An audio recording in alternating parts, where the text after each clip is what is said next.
بسم الله الرحمن الرحيم حامدا ومصليا أما بعد أعوذ بالله من الشيطان الرجيم بسم الله الرحمن الرحيم أوأمن أهل القرى أن يأتيهم بأسنا ضحى وهم يلعبون صدق الله العظيم.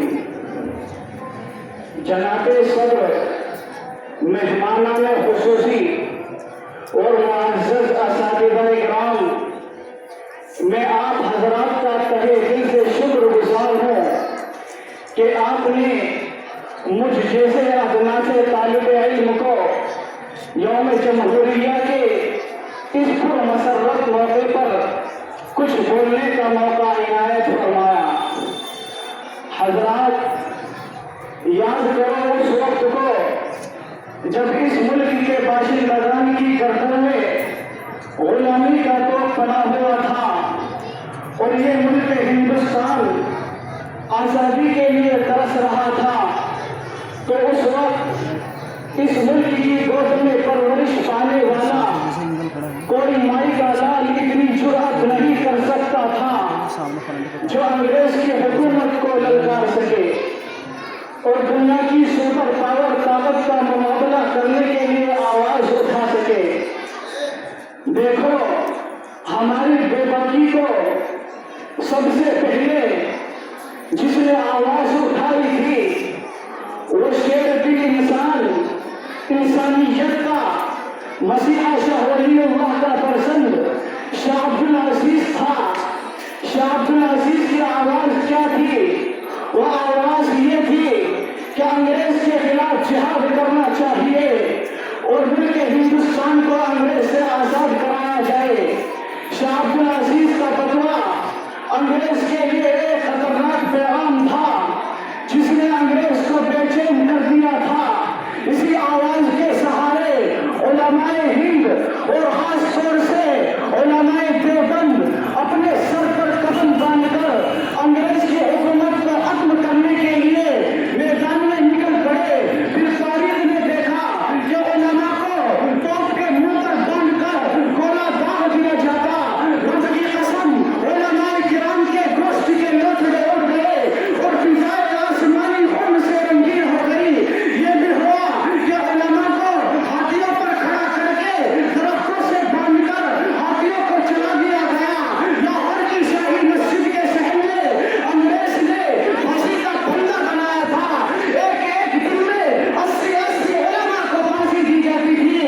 اور یہ بھی ہوا کہ علماء کو ہبوریوں میں بند کر کے دریا میں ڈال دیا جاتا اور اوپر سے گولیوں کا نشانہ بنایا جاتا. علماء کو دہتے انگاروں میں ڈالا گیا اور ان کو بھون دیا گیا اور یوں کہا گیا کہ مولویوں، تم صرف ایک بار یوں کہہ دو کہ ہم سب 1857 کی جنگ آزادی میں شریک نہیں تھے، ابھی چھوڑ دیا جائے گا.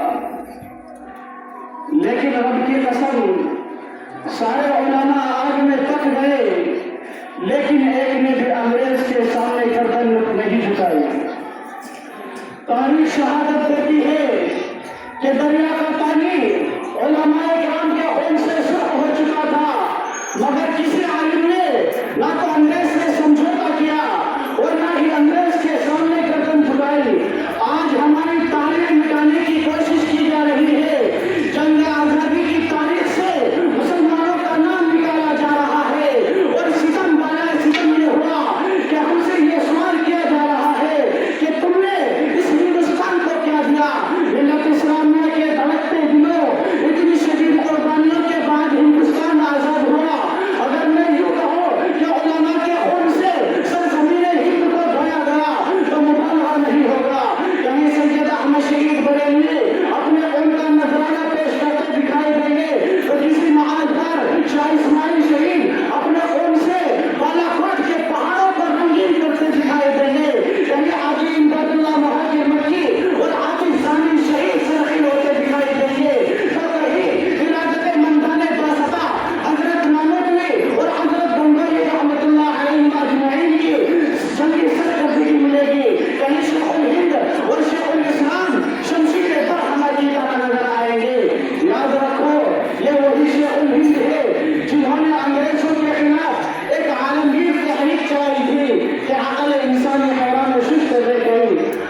غرض مقتضی یہ کہ اگر جنگ آزادی میں علماء کرام حصہ نہ لیتے تو یہ ہندوستان کبھی بھی آزاد نہ ہوتا۔